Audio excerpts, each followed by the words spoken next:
Ganun lang. Kasi po, hindi nga masarap ang lasa. Totoo lang. Next part natin.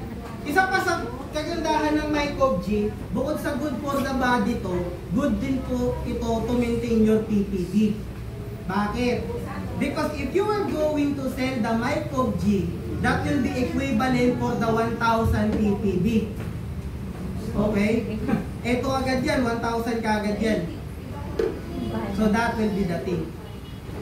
Okay? So ngayon, Sir Bob, sino po ba ang pwedeng target market natin dito? Una, yung mga taong gusto magpapayat. That will be good source of this.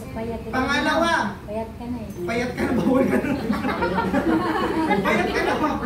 Okay. Pangalawa po, yung mga tao na involved doon sa mabigat na activity. Right? Next natin, kung meron tayong Ganoderma, meron tayong Spirulina, ang next na herbs natin will be Cordyceps.